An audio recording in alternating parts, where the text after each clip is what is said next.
Cool Air by Howard Phillips Lovecraft. You ask me to explain why I am afraid of a draught of cool air?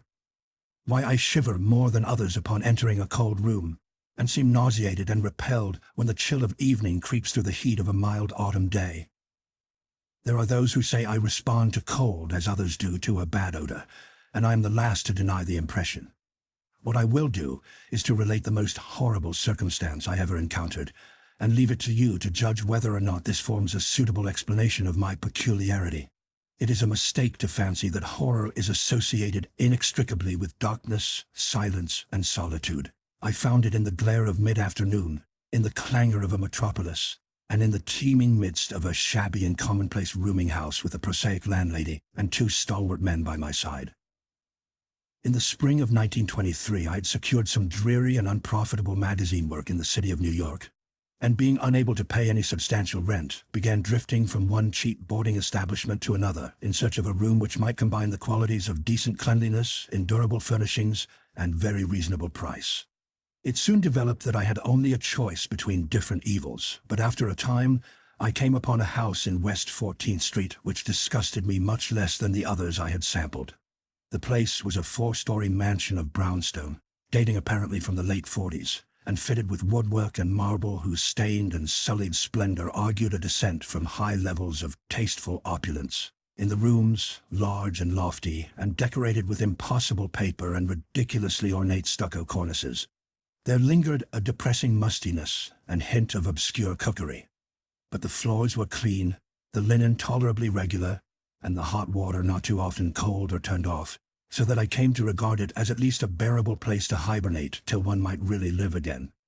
The landlady, a slatternly, almost bearded Spanish woman named Herrero, did not annoy me with gossip or with criticisms of the late-burning electric light in my third-floor front hall room, and my fellow lodgers were as quiet and uncommunicative as one might desire, being mostly Spaniards a little above the coarsest and crudest grade. Only the din of streetcars in the thoroughfare below proved a serious annoyance. I had been there about 3 weeks when the first odd incident occurred. One evening at about 8, I heard a spattering on the floor and became suddenly aware that I had been smelling the pungent odor of ammonia for some time. Looking about, I saw that the ceiling was wet and dripping, the soaking apparently proceeding from a corner on the side toward the street. Anxious to stop the matter at its source, I hastened to the basement to tell the landlady, and was assured by her that the trouble would quickly be set right. "Dr. Muñoz," she cried as she rushed upstairs ahead of me.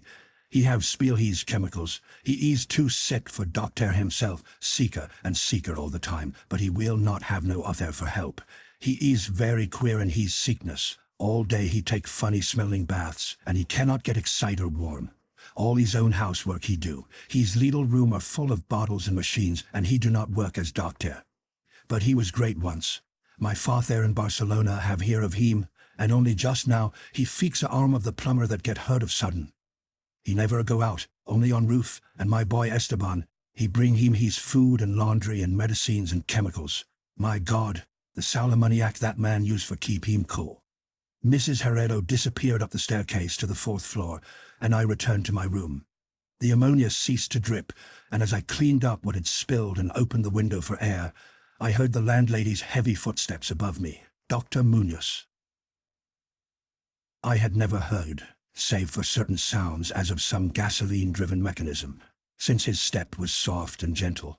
I wondered for a moment what the strange affliction of this man might be, and whether his obstinate refusal of outside aid were not the result of a rather baseless eccentricity. There is, I reflected tritely, an infinite deal of pathos in the state of an eminent person who has come down in the world. I might never have known Dr. Muñoz had it not been for the heart attack that suddenly seized me one forenoon as I sat writing in my room. Physicians had told me of the danger of those spells, and I knew there was no time to be lost. So remembering what the landlady had said about the invalid's help of the injured workman, I dragged myself upstairs and knocked feebly at the door above mine. My knock was answered in good English by a curious voice some distance to the right, asking my name and business. And these things being stated, there came an opening of the door next to the one I had sought. A rush of cool air greeted me, and though the day was one of the hottest of late June, I shivered as I crossed the threshold into a large apartment whose rich and tasteful decoration surprised me in this nest of squalor and seediness. A folding couch now filled its diagonal roll of sofa, and the mahogany furniture, sumptuous hangings, old paintings, and mellow bookshelves all bespoke a gentleman's study rather than a boarding-house bedroom. I now saw that the whole room above mine, the little room of bottles and machines which Mrs. Herrero had mentioned, was merely the laboratory of the doctor, and that his main living quarters lay in the spacious adjoining room whose convenient alcoves and large contiguous bathroom permitted him to hide all dressers and obtrusive utilitarian devices. Dr. Muñoz, most certainly, was a man of birth, cultivation, and discrimination. The figure before me was short but exquisitely proportioned, and clad in somewhat formal dress of perfect cut and fit. A hybrid face of masterful though not arrogant expression was adorned by a short, iron-gray full beard, and an old-fashioned pince-nez shielded the full, dark eyes, and surmounted an aquiline nose which gave a Moorish touch to a physiognomy otherwise dominantly Celtiberian. Thick, well-trimmed hair that argued the punctual calls of a barber was parted gracefully above a high forehead, and the whole picture was one of striking intelligence and superior blood and breeding. Nevertheless, as I saw Dr. Muñoz in that blast of cool air, I felt a repugnance which nothing in his aspect could justify. Only his lividly inclined complexion and coldness of touch could have afforded a physical basis for this feeling, and even these things should have been excusable considering the man's known invalidism. It might, too, have been the singular cold that alienated me, for such chilliness was abnormal on so hot a day, and the abnormal always excites aversion, distrust, and fear. But repugnance was soon forgotten in admiration, for the strange physician's extreme skill at once became manifest despite the ice-coldness and shakiness of his bloodless-looking hands. He clearly understood my needs at a glance, and ministered to them with a master's deftness, the while reassuring me in a finely modulated though oddly hollow and timbreless voice that he was the bitterest of sworn enemies to death, and had sunk his fortune and lost all his friends in a lifetime of bizarre experiment devoted to its bafflement and extirpation. Something of the benevolent fanatic seemed to reside in him, and he rambled on almost garrulously as he sounded my chest and mixed a suitable draught of drugs fetched from the smaller laboratory room.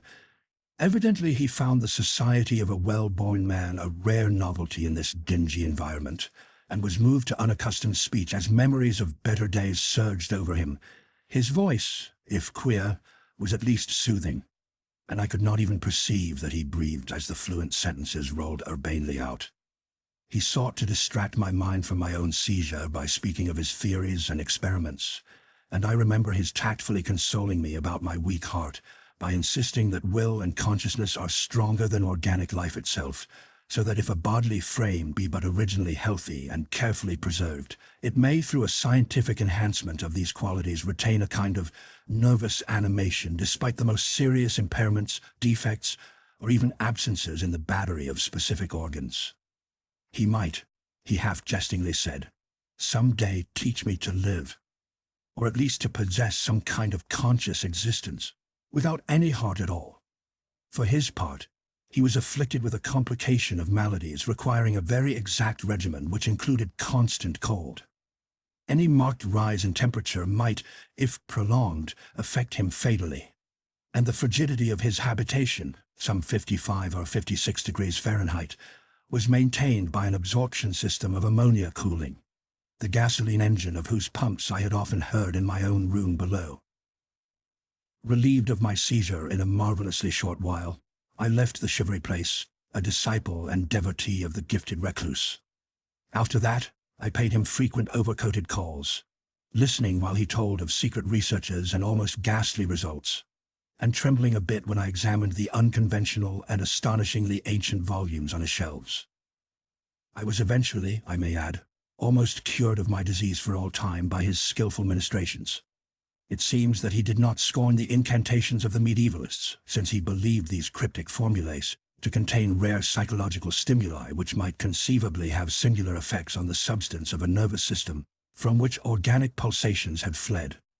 I was touched by his account of the aged Dr. Torres of Valencia, who had shared his earlier experiments with him through the great illness of 18 years before, whence his present disorders proceeded. No sooner had the venerable practitioner saved his colleague than he himself succumbed to the grim enemy he had fought. Perhaps the strain had been too great, for Dr. Muñoz made it whisperingly clear, though not in detail, that the methods of healing had been most extraordinary, involving scenes and processes not welcomed by elderly and conservative Galens. As the weeks passed, I observed with regret that my new friend was indeed slowly but unmistakably losing ground physically, as Mrs. Herrero had suggested. The livid aspect of his countenance was intensified, his voice became more hollow and indistinct, his muscular motions were less perfectly coordinated, and his mind and will displayed less resilience and initiative. Of this sad change he seemed by no means unaware, and little by little his expression and conversation both took on a gruesome irony which restored in me something of the subtle repulsion I had originally felt. He developed strange caprices, acquiring a fondness for exotic spices and Egyptian incense till his room smelled like the vault of a sepulchred pharaoh in the Valley of Kings. At the same time, his demands for cold air increased, and with my aid, he amplified the ammonia piping of his room and modified the pumps and feed of his refrigerating machine till he could keep the temperature as low as 34° or 40° and finally even 28°. The bathroom and laboratory, of course, being less chilled, in order that water might not freeze, and that chemical processes might not be impeded. The tenant adjoining him complained of the icy air from around the connecting door, so I helped him fit heavy hangings to obviate the difficulty. A kind of growing horror of outre and morbid caste seemed to possess him. He talked of death incessantly, but laughed hollowly when such things as burial or funeral arrangements were gently suggested. All in all, he became a disconcerting and even gruesome companion. Yet in my gratitude for his healing, I could not well abandon him to the strangers around him, and was careful to dust his room and attend to his needs each day, muffled in a heavy ulster which I bought especially for the purpose. I likewise did much of his shopping, and gasped in bafflement at some of the chemicals he ordered from druggists and laboratory supply houses. An increasing and unexplained atmosphere of panic seemed to rise around his apartment. The whole house, as I have said, had a musty odor, but the smell in his room was worse, and in spite of all the spices and incense, and the pungent chemicals of the now incessant baths which he insisted on taking unaided, I perceived that it must be connected with his ailment, and shuddered when I reflected on what that ailment might be. Mrs. Herrero crossed herself when she looked at him, and gave him up unreservedly to me, not even letting her son Esteban continue to run errands for him. When I suggested other physicians, the sufferer would fly into as much of a rage as he seemed to dare to entertain. He evidently feared the physical effect of violent emotion, yet his will and driving force waxed rather than waned, and he refused to be confined to his bed. The lassitude of his earlier ill days gave place to a return of his fiery purpose, so that he seemed about to hurl defiance at the death demon, even as that ancient enemy seized him. The pretense of eating, always curiously like a formality with him, he virtually abandoned, and mental power alone appeared to keep him from total collapse. He acquired a habit of writing long documents of some sort, which he carefully sealed and filled with injunctions that I transmit them after his death to certain persons whom he named, for the most part lettered East Indians, but including a once celebrated French physician now generally thought dead, and about whom the most inconceivable things had been whispered.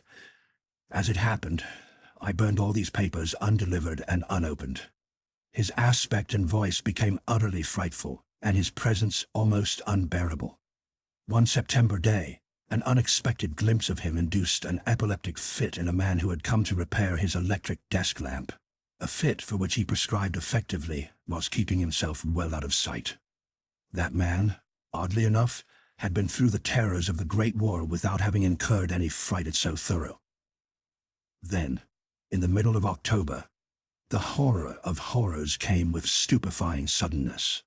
One night about 11, the pump of the refrigerating machine broke down, so that within 3 hours the process of ammonia cooling became impossible. Dr. Muñoz summoned me by thumping on the floor, and I worked desperately to repair the injury while my host cursed in a tone whose lifeless, rattling hollowness surpassed description. My amateur efforts, however, proved of no use, and when I had brought in a mechanic from a neighboring all-night garage, we learned that nothing could be done till morning, when a new piston would have to be obtained, The moribund hermit's rage and fear, swelling to grotesque proportions, seemed likely to shatter what remained of his failing physique, and once a spasm caused him to clap his hands to his eyes and rush into the bathroom. He groped his way out with face tightly bandaged, and I never saw his eyes again. The frigidity of the apartment was now sensibly diminishing, and at about 5 a.m. the doctor retired to the bathroom, commanding me to keep him supplied with all the ice I could obtain at all-night drugstores and cafeterias. As I would return from my sometimes discouraging trips and lay my spoils before the closed bathroom door, I could hear a restless splashing within and a thick voice croaking out the order for more, more. At length, a warm day broke, and the shops opened one by one. I asked Esteban either to help with the ice fetching whilst I obtained the pump piston, or to order the piston while I continued with the ice, but instructed by his mother, he absolutely refused.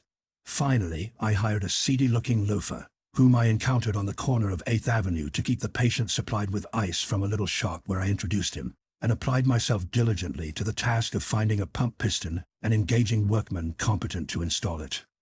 The task seemed interminable, and I raged almost as violently as the hermit when I saw the hours slipping by in a breathless, foodless round of vain telephoning and a hectic quest from place to place, hither and thither by subway and surface car. About noon, I encountered a suitable supply house far downtown, and at approximately 1:30 p.m. arrived at my boarding place with the necessary paraphernalia and 2 sturdy and intelligent mechanics. I had done all I could and hoped I was in time. Black terror, however, had preceded me. The house was in utter turmoil, and above the chatter of odd voices, I heard a man praying in a deep basso.